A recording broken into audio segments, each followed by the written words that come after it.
Serious Sam, the first encounter, is a first-person shooter on steroids where you send yourself back in time to ancient Egypt to perform tax evasion, consume bird liquids, and commit mass genocide to fight your way to an alien spaceship that will take you to an alien cat-girl planet so you can amass an army of waifus to attack the series' main antagonist, mental retardation.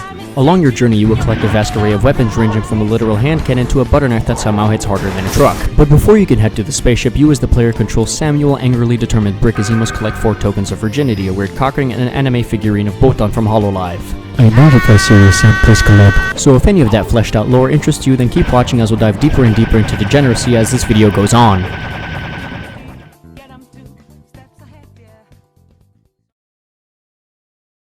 The first level of the game takes place in Diarrhea El Bal, specifically in Hatshepsut's temple, which is coincidentally sounding like a retarded sneeze, and within the first 10 seconds we've already established that the ancient Egyptians had the technology to create rocket launchers. But that's not all, as Crew Team, the game's creator, canonically sent themselves back in time to study ancient Egypt, and they can be found in their studio alongside their fans, who are coincidentally also fans of Dark Souls 2, so they have to die. Not 20 seconds later, you come across an obviously totally not secret wall hiding a double-barrel shotgun because the ancient Egyptians were actually big fans of IRL duck hunt. Moving forward, Sam encounters a pool of water and jumps into it, but forgets that this is actually Assassin's Creed 1 and he can't swim. The next level, named after my ex-girlfriend's vagina, is Sand Canyon. Due to Sam not paying his taxes on time, mental disability has tipped off the IRS of Sam's location, and they have hunted him down and have sent their employees after him to collect his tax money. And the only way Sam was able to avoid them is because he snorted more coke than them, and he is currently equipped with a literal elephant gun. Proceeding into the tomb, Sam becomes a walking copyright strike and starts blasting harmless frogs despite PETA's effort to stop him.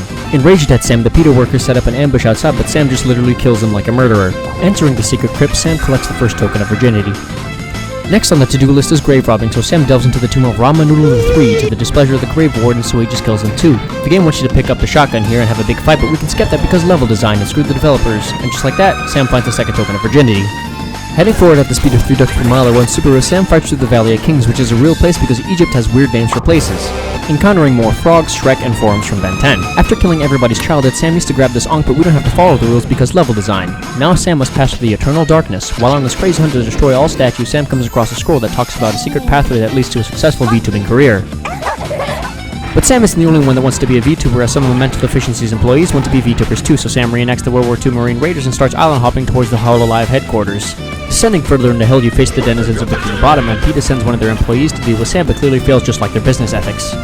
After an ice-cold bath, you finally end up in Oasis, but before we do that, you may be thinking to yourself, hey, seriously questionable, why are you showing me a 15-second video of you flitching U-logs behind the Varrock Castle?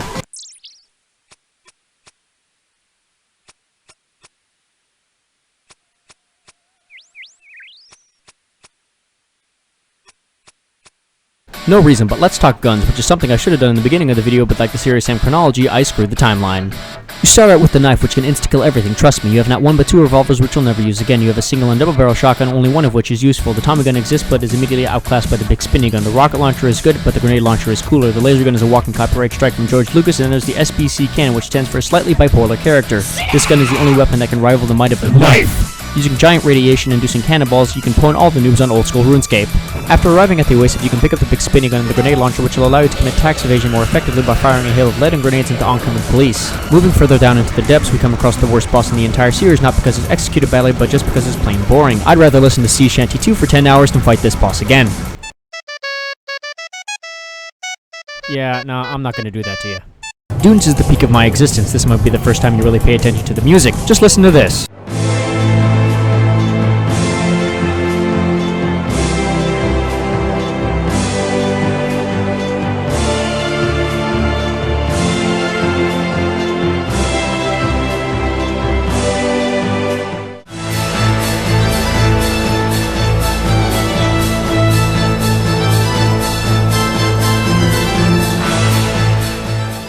The laser gun used to have this sound effect, but because it sounds like a TIE fighter, it became a walking copyright strike. The next level is Suburbs, so Sam has to take out all the suburban moms and their kids named Kyle. This level is really short and completely forgettable. After belly flopping into the sewers because no game is complete without a sewer level, you must fight trash taste in anime, waifus, and anti-gravity chambers. These levels get less interesting as time goes on. Heading over to Metro City, you assault its citizens and steal all their scarabs because there is no law in Africa. You can find a suspicious wall, and after firing a rocket at it, it'll give you a cannon, because why not, if it's in your pocket? Strolling down the neighborhood and saying hi to the inhabitants, you'll come across a big spike trap which is supposed to stop this wearable, but it doesn't because level design. Wanting to embrace you with open arms, the citizens gather for a big welcoming party which consists of nothing but bowling. Entering the town square, the game slows down to a grinding halt by sending one enemy at a time because fun is an option. Breaking into the town hall, Sam locates the cock ring and takes it for research purposes. Alley of the Sphinxes is a great level other than level design. Here Sam has placed all 4 tokens of virginity to summon the ultimate virgin. But wait, you say, you only showed us collecting 2 of them. Yeah, well, magic exists in this game, but it still doesn't uncorrupt my files.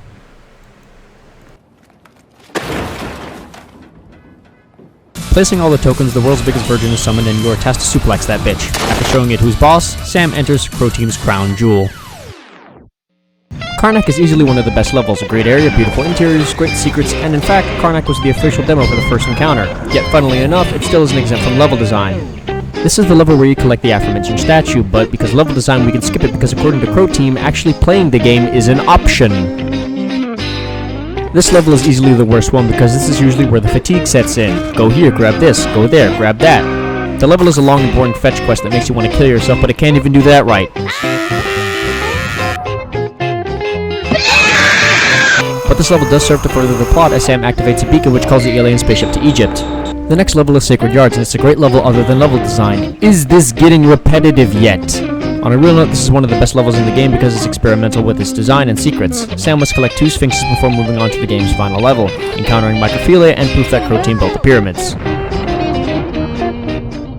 Look at that moron! He really pressed that button! Fuck you.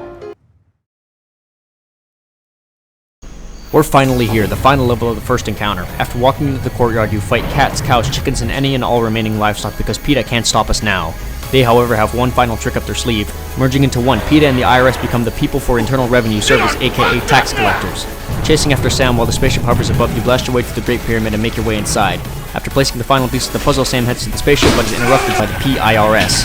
Engaging in one final battle for tax evasion, Sam destroys the IRS and PETA once and for all, and escapes into the spaceship to avoid legal ramifications.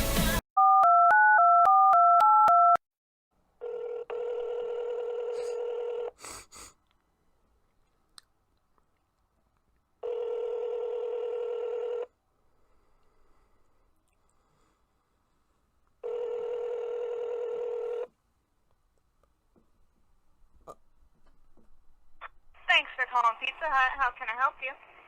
Yeah, is this Pizza Hut? Yes?